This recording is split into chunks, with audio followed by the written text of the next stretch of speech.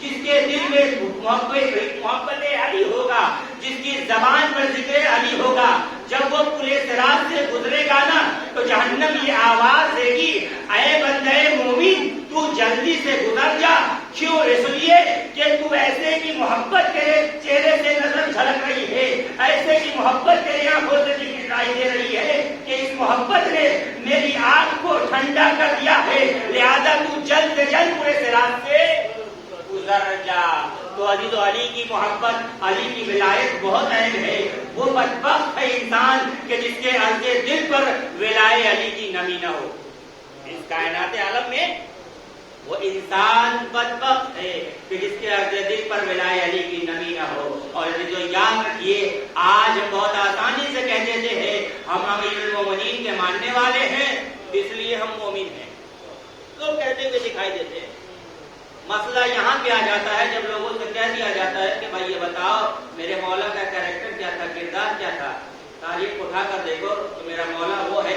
ابھی یہ شب جو گزر گئی آپ کے سامنے فضائل کے پہلو بیان کیے گئے، میرا مولا وہ ہے جو غریبوں کے پاس بیٹھتا تھا تو کیا کہتا تھا؟ میں غریب ہوں، میں غریب ہوں۔ اور آج کا مسلمان یقین مانیے 2 پیسے آ جائے کوئی غریب کے پاس بیٹھ کر نہیں بیٹھ سکتا، کیونکہ پیسے کا ایگو۔ اور یاد رکھیے دولت ایسی شے ہے جو انسان کو دین و ایمان سے کوسوں دور کر دیتی ہے۔ کمال یہ نہیں ہے کہ انسان آسانی سے مومن بن جائے، کمال تب ہے کہ دولت ہونے کے باوجود بھی راہ خدا پہ خرچ کرتے ہوئے مومن بنے۔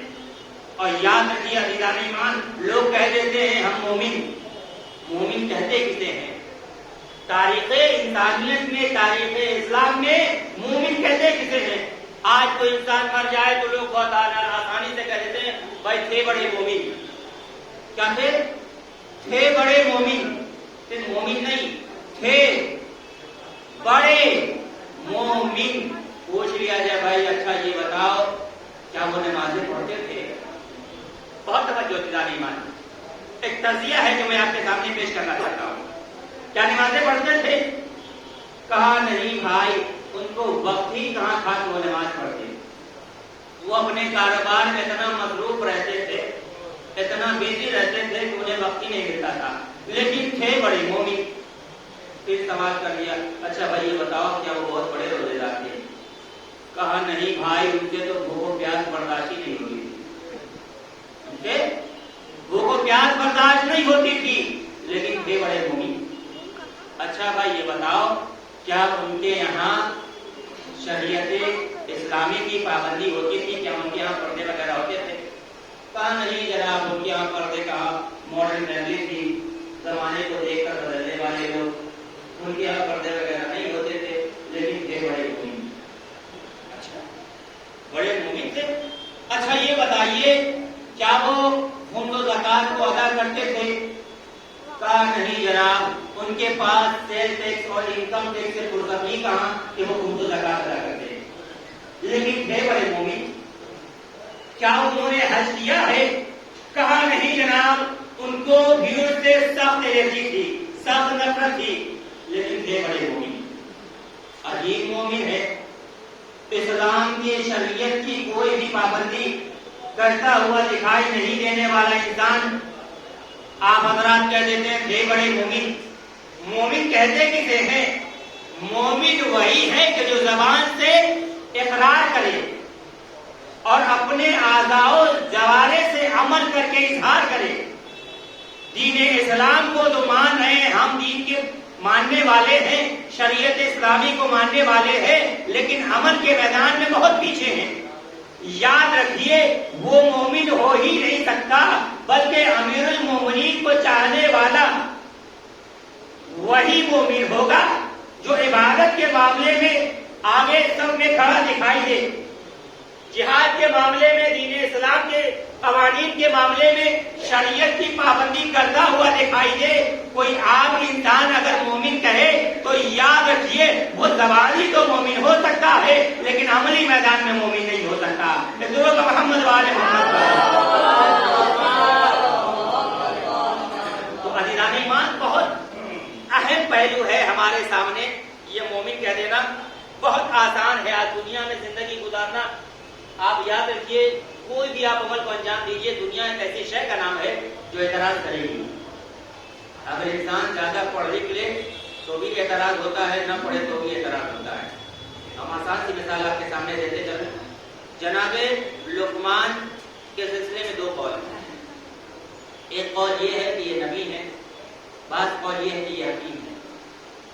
یہ 2 قول تاریخ میں نقل کیے ہیں. انشاءاللہ اختصار کو کیونکہ وقت بھی یہی ہے اور آپ حضرات کے چہرے سے آثار بھی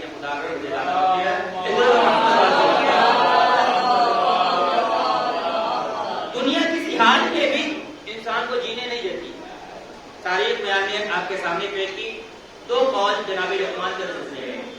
ایک قول نبی, دوسرا قول حکیم. جو بھی ہو معتبر دونوں ہے, نبی بھی لقمان اور حکیم تو ظاہر ویسے تو مشہوری ہے. انہوں نے اپنے بیٹے کو لیا اور بیٹے کو لینے کے بعد یہ کہا بیٹا آؤ آج چلو, آج ہم تمہیں دنیا کی سیر کراتے ہیں. آج ہم دنیا کی سیر کراتے ہیں. جناب لقمان نے ایک سواری لی اور سواری لے کر دنیا کی سیر کرانے کے لیے نکل گئے. اور توجہ عزیزان ایمان, ایک اہم نقطے کی طرف آپ کو لے جانا ہے اور ایک پیغام دینا ہے اور انشاءاللہ پھر ربط مسائل اور آپ کی رحمت تمام. سواری لیا اور لینے کے بعد جناب لقمان حکیم اپنے بیٹے کو بتانا چاہتے ہیں کہ بیٹے یاد رکھو یہ دنیا ایسی شے کا نام ہے کہ جو کسی حال میں تمہیں جینے نہیں دے گی. تم اچھا کرو گے تو بھی ٹوکے گی, برا کرو گے تو بھی ٹوکے گی. کہا بابا جان ہمیں سمجھ میں نہیں آتا. کہا چلو ہم تمہیں بتاتے ہیں. ایک سواری لیا اور لے کر ایک قریے سے ایک بستی سے گزر رہے ہیں. سواری صرف ہاتھ میں ہے, دونوں پیدل چل رہے ہیں. اور توجہ دلانے مان لوگوں نے اعتراض کر دیا یہ عجیب بیوقوف انسان ہے. سواری آپ کے ظاہر یہ واقعہ سنا ہوا ہے لیکن اپنے چھوٹے بھائیوں کے لیے چاہ رہا ہوں کہ واقعہ نظر کرتا چلو اور انشاءاللہ ایک لطیف نقطہ اور آپ کے رحمت تمام. لوگوں نے اعتراض کر دیا عجیب لوگ ہیں, سواری ہاتھ میں ہوتے ہوئے پیدل چل رہے ہیں. دوسری بستی میں گئے, بیٹے کو بیٹھا دیا. بہت توجہ دیا ایمان, بیٹے کو بیٹھا دیا. اور یاد رکھیے باپ اس عظیم سایہ دار درخت کا نام ہے کہ اگر یہ ہمارے درمیان سے چلا جائے تو ہمارے سروں سے سایہ ہٹ جاتا ہے. ایک باپ نے اپنے بیٹے سے پوچھا بیٹا یہ بتاؤ اس دنیا میں سب سے طاقتور انسان کون ہے؟ بیٹے نے جواب دیا بابا جان میں. باپ نے بیٹے کے سر سے ہاتھ ہٹایا. پھر پوچھا بیٹا یہ بتاؤ اس دنیا میں سب سے کمزور انسان کون ہے؟ کہا بابا میں. کہا بیٹا مطلب کیا ہے؟ کہا بابا جب آپ کا سر آپ کا ہاتھ ہمارے سر پر ہوتا ہے تو سب سے طاقتور انسان دنیا کا میں ہوتا ہوں, لیکن جب آپ کا سایہ ہمارے سر سے ہٹ جاتا ہے تو دنیا کا سب سے کمزور ترین انسان وہ اولاد ہوتی ہے. اور یہ جو جناب لقمان دوسرے قریے میں گئے اور اس قریے میں جانے سے پہلے جناب لقمان نے اپنے بیٹے کو بیٹھایا اور سواری کی مہار پکڑے ہوئے اس قریے میں انٹری کرتے ہیں جاتے ہیں. تو لوگوں نے پھر اعتراض کیا آج یہ بیوقوف بیٹا ہے, باپ پیدل چل رہا ہے, خود سواری پہ بیٹھا ہوا ہے. اور معاملہ چوتھے میں گئے, برعکس کر دیا, باپ سواری پہ بیٹا پیدل. پھر لوگوں نے اعتراض کر دیا عجیب بے رحم دل باپ ہے, بیٹا پیدل چل رہا ہے خود سواری پہ ہے. آگے ایک اور قریے میں گئے, اب سواری کے پیر باندھ دیے اور دونوں لوگوں نے سواری کو اٹھا لیا اپنے کاندھوں پر. پھر لوگوں نے اعتراض کر دیا عجیب بیوقوف احمق لوگ ہیں, سواری ہوتی ہے سواری کرنے کے لیے, یہ لوگ سواری کو سوار کرا رہے ہیں. بہت توجہ دلانے مان. اب ایک مقام پر جناب لقمان حکیم اپنے بیٹے کو لے کر بیٹھے اور بیٹھنے کے بعد پوچھتے ہیں بیٹا تم نے غور کیا؟ کہا بابا جان ہم نے دیکھا, ہم نے سنا لوگوں نے کیا کہا. کہا بابا جان پہلی جگہ بھی لوگوں نے اعتراض کیا, دوسری جگہ بھی لوگوں نے اعتراض کیا, تیسری جگہ بھی لوگوں نے اعتراض کیا, ہر مقام پہ لوگوں نے اعتراض کیا. تو جناب لقمان حکیم نے کہا بیٹا بس یاد رکھو دنیا اس شے کا نام ہے, تم جو بھی عمل کرو گے دنیا کا کام ہے اعتراض کرنا, دنیا کا کام ہے اعتراض کرنا. اگر تم دنیا کے کہے ہوئے باتوں میں آ گئے تو تم اپنے مقصد میں کامیاب نہیں ہو سکتے. یاد رکھنا سننا سب کی لیکن کرنا وہی جو تمہارا دل فیصلہ کرے. محمد میں نے اپنی رحمتوں سے بیٹا تو ضروری ہے کہ جس علی کے ہم ماننے والے ہیں اس علی کے کردار سے اپنا کردار ملا ہے. آج لوگ کہہ دیتے ہیں بھائی کہاں علی کہاں ہو, لیکن جب اپنے فائدے کی بات آتی ہے تو لوگ اسی جملے کو پلٹ کے کہتے ہیں کہ جہاں علی وہاں ہم. عجیب مسئلہ ہے. جب عبادت کی بات آئے گی کہ بھائی آپ عبادت کیوں نہیں کرتے, آپ کے مولا عبادت کرتے تھے, کہتے ہیں کہاں علی کہاں ہم. لیکن جب جنت لینے کی بات آئے گی تو پلٹ کے فوراً جملہ کہتے ہیں کہ جہاں علی وہاں ہم. یہ کیسا انصاف ہے؟ آیا آپ نے ویسا عمل بھی کیا ہے؟ آیا آپ نے اس امام کو فالو کیا ہے کہ جس امام کا عمل آپ کی زندگی کو کامیاب کرنے کے لیے کافی تھا؟ وقت نہیں ہے کہ میں آپ کے سامنے پوری تفصیل بیان کروں, بس 2 جملے اور انشاءاللہ یہی سے رکھتے مسائل. تاریخ اٹھا کر دیکھ لیجیے. علی اس شخصیت کا نام ہے, علی اس شخصیت کا نام ہے کہ جو غلام کو بھی عطا کرتا ہے تو اتنا عطا کر دیتا ہے کہ اسے کسی دروازے میں جانے کی ضرورت نہیں پڑتی. لوگوں نے تذکرہ کیا تھا, حاتم طائی کا بہت تذکرہ چلا. حاتم طائی بہت سخی ترین انسان تھا. جب لوگوں نے مولا سے پوچھا تو امام نے جملہ فرمایا, اس سے جیسا بدبخت انسان ہم نے کہیں دیکھا ہی نہیں. لوگوں نے کہا غلط یہ کیسے, وہ 7 دروازے سے اتنا عطا کر دیتا تھا کہ اور کہیں جانے کی ضرورت ہی نہیں پڑتی تھی. امام نے فرمایا یاد رکھو, وہ 7 دروازے سے عطا نہیں کرتا تھا بلکہ فقیر کو ذلیل کرتا تھا. لوگوں نے پوچھا کہا مولا کیسے؟ امام نے فرمایا یاد رکھو, اگر حاتم طائی اتنا ہی سخی ترین انسان ہوتا تو پہلے دروازے سے اتنا عطا کر دیتا کہ دوسرے پہ جانے کی ضرورت ہی نہیں ہوتی. ابھی تو یاد رکھیے, در اہل بیت یہ وہ در ہے کہ جس در پہ آ جائے تو اتنا مل جاتا ہے کہ لوگوں کو کسی اور در پہ جانے کی ضرورت نہیں پڑتی. کا محمد والے محمد میں نے اپنی رحمتوں کو سمیٹا. تو ضروری ہے کہ ہم غور کریں. اگر ہمارے دل میں ولائے علی ہے, علی کی محبت ہے, تو یقیناً ہم کامیاب ہیں. اور یاد رکھیے, بات آ گئی تو کہتا چلوں, کچھ مقام پر کچھ لوگ ایسے ہیں کہ جو سوالات و جوابات پوچھتے ہیں کسی بھی چیز کو لے کر, کسی بھی مسئلے کو لے کر. لیکن اللہ کے فضل و کرم سے آج ہمیں 8 مہینہ گزر گئے اس مسجد میں. بس ایک ہی فرق ہمیں ملے کہ جنہوں نے واقعا ہم سے آ کر اور اپنے خود انہوں نے کہا کہ مولانا پھر دیکھیے ہم وضو کیسا کر رہے ہیں. جب ایسے لوگ ملے تو خوشی ہوتی. ورنہ یقین مانیے, صرف اسلام مان لینے کا نام نہیں ہے کہ ہم نے اسلام کو مان لیا یہ ہمارے لیے کافی ہے. نہیں, بلکہ قوانین اسلام کو سمجھنے کی بہت بڑی ذمہ داری ہے اور اہم ذمہ داری ہے قوانین اسلام کو سمجھ لینا.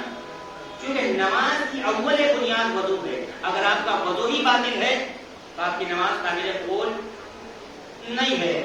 اور یاد رکھیے, لوگ بہت آسانی سے کہتے ہیں بھائی ہم فلاں صاحب سے عمر میں بڑے ہیں, ہم اس سے کیوں پوچھیں.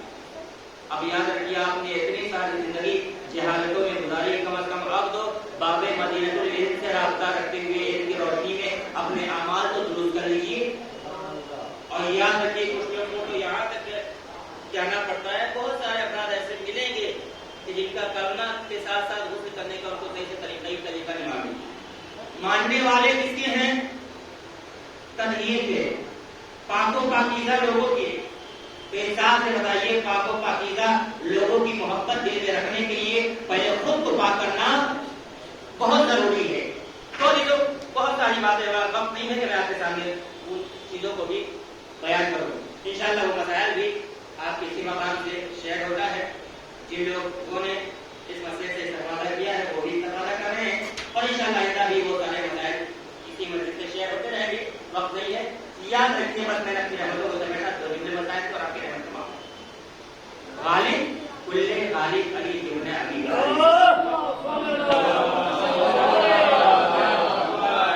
یہ شہادت کے ایام ہمارے درمیان سے گزر گئے.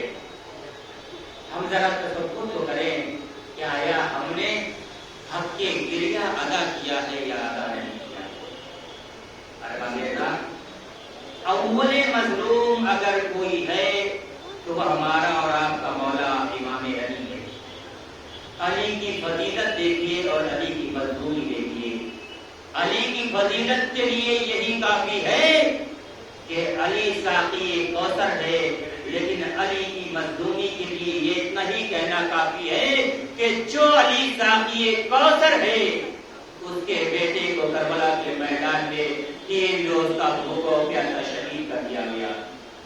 ارباب اعضا، جو علی لوائل حمد کا مالک ہے اس کی بیٹیوں کو 36 شہروں میں چادر کی ضرورت پڑی، چادریں مانگنا پڑا۔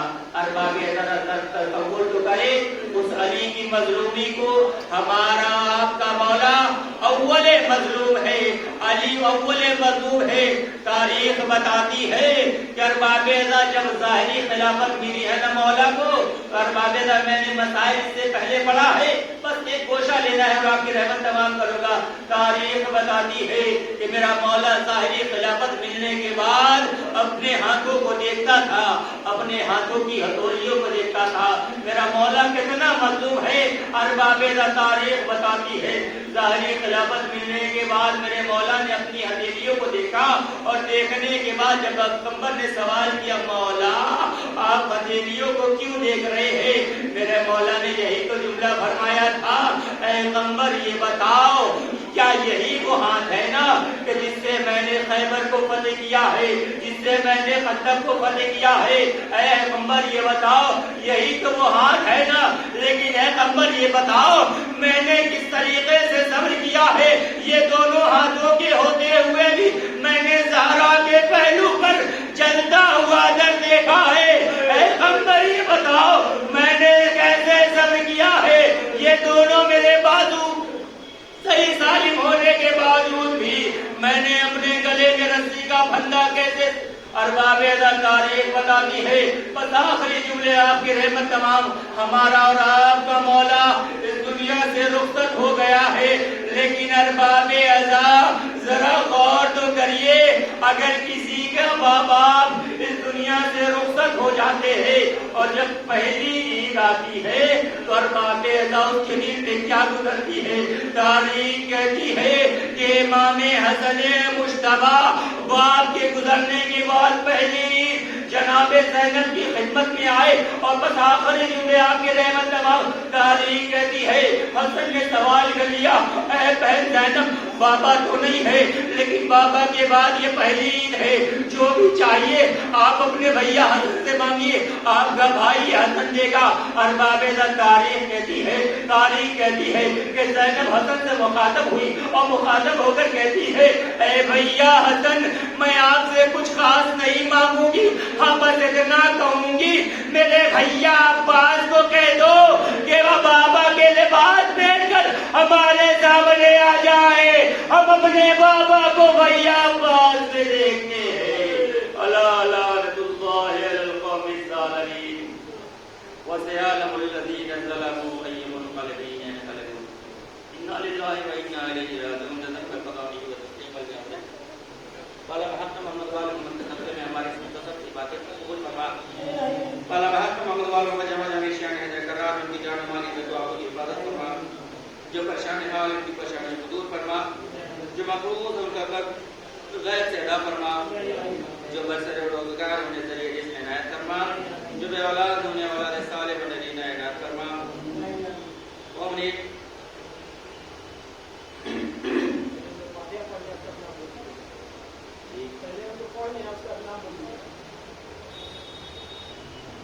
فرائض رکن والوں کے حضور بہترین دعا یہ ہے اپنے وجہ سے دور میں تعجیل فرما، ہم سب کو ان کی آوازوں انصار میں شمار فرما۔ مومنین سورہ فاتحہ سے قبل اعلان سماعت فرما لیجیے۔ کل شب تیز ہمارے شب قدر کے عنوان سے اسی مسجد میں شب داعیہ کا اہتمام کیا گیا ہے اور عنوان عبادت زیادہ تمام مومنین سے شرکت کی گزارش ہے اور جو مومنین تشریف لائیں گے ان کے لیے زندگی کا بھی اہتمام کیا گیا ہے۔ ایک سورہ فاتحہ ٹائم انشاءاللہ جو مختصر سے اعمال ہے وہ عبادت انشاءاللہ عشاء ہو جائے گا اور اس کے بعد جو طولانی اعمال ہے وہ انشاءاللہ 11 بجے کسی مسجد میں شروع ہو جائے گا، لہذا تمامی مومن سے شرکت کی گزارش۔ ایک مرتبہ ہم اور 3 مرتبہ سورہ اخلاص کی تلاوت فرما کر سید اختر حسین مرحوم ابن محمد رضا اور مرحومہ طاہرہ خاتون بنت سید اصغر حسین مرحوم، سید اختر حسین مرحوم